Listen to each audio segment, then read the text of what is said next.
দিছপুৰ চলো যাত্ৰাৰে আজি বিশাল সমদল আৰু জনসভাৰে তামুলপুৰত নিৰ্বাচনী ৰণনংকা বজালে বিপিএফৰ মুৰব্বী তথা বিটিচি প্ৰধান হাগ্ৰামা মহিলাৰী।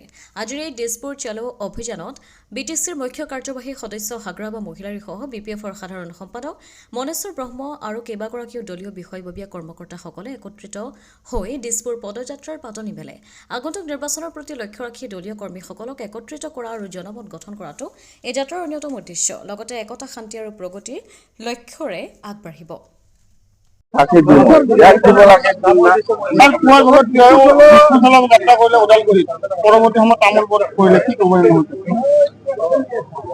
আমাৰ দিছপুৰ চলৰ যিটো যাত্ৰা যোৱা ফেব্ৰুৱাৰী মাহত 25 তাৰিখৰ পৰা আৰম্ভ হৈছে গোসাইগাঁও, ইয়াৰ পিছত পৰ্বতজোৰা, ইয়াৰ পিছত আমাৰ কোকৰাঝাৰৰ পিছত খাজলগাঁৱৰ পিছত বিজনীৰ পিছত আমি আকৌ শালবাৰী আৰু মচলপুৰ কৰিলে আজি ওদালগুৰি আৰু তামুলপুৰ, অহাকালি ভেৰগাঁও লাষ্ট।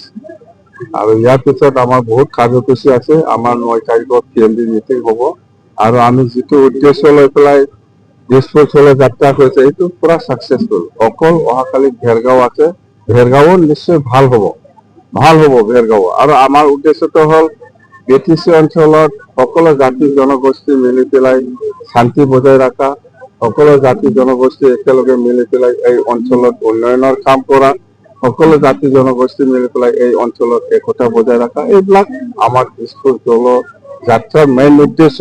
আৰু দিছপুৰত আমাৰ হ'ল বিটিচি অঞ্চলত 15টা চিট আছে। এনডিএ হিচাপে আমি 15টা চিটটো 15টা পঠাই দিয়াটো আমাৰ বিপিএফ দলৰ দায়িত্ব এনডিএ হিচাপে।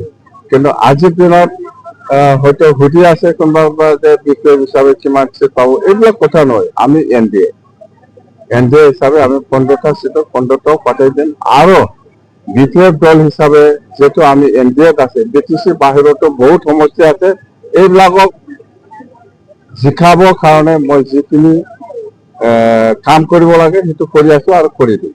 মুখ্যমন্ত্ৰীয়ে কৈছে 4টা বিচাৰিছে, আপুনি কৈছে নাই, এইটো ফাইনাল পৰ্যায়ৰ গ্ৰাহক নাই, কিন্তু এনডিএ হোৱাটো 100% এইটো হৈ গ'ল। আমাৰ অহা 9 তাৰিখত কেন্দ্ৰীয় মিটিং হ'ব, ইয়াৰ পিছত CWC 11 তাৰিখত হ'ব বাৰু। তেতিয়া আমি গম পাম। আমাৰ মাজত আলোচনাটো এতিয়াও চলি আছে। হয়, আমিও শুনিছো 4টা 5টা বা 3টা 10টা এনেকুৱা ইউপিপিএলতো বিচাৰি আছে, ইউপিপিএলতো চিট বিচাৰি আছে, আমিও বিচাৰি আছে। তো এনডিএ হিচাপে বিপিএফ হিচাপে কিমান চিট পাব সেইটো বিজেপিৰ নেতৃত্ব এনডিএ ইয়াত লগত হ'ব। ইউপিপিএল হিচাপে কিমান চিট পাব সেইটো ইউপিপিএলে নিজাববীয়া আলোচনা কৰি ল'ব। এতিয়া এজিপি হিচাপে কিমান চিট পাব সেইটো বিজেপিৰ নেতৃত্ব লৈ এইটো আলোচনা চলি আছে। মুঠতে চৰকাৰ এনডিএ হ'ব, সেইটো 100%। ইহঁতক কিমান সাংসদ খালি প্ৰমোদ বড়ো নেকি? ৰেঞ্জৰা আছে, এমপি আছে জয়ন্ত বসুমতাৰী, আৰু এতিয়া আৰু প্ৰমোদ বড়ো গ'ল, আৰু আছে মেলা এমপি আৰু যাই থাকিব। মুঠতে কাম কৰিলেই হ'ল, এমপি হিচাপে কাম কৰিলে হ'ল, এইটো আমি কামনা কৰিছো। কিন্তু এইফালে নেশ্যনেল ইণ্টাৰনেশ্যনেল ঘূৰি থাকিলে নহ'ব। তামোলপুৰ পাৰ্টি থাকিব নাই?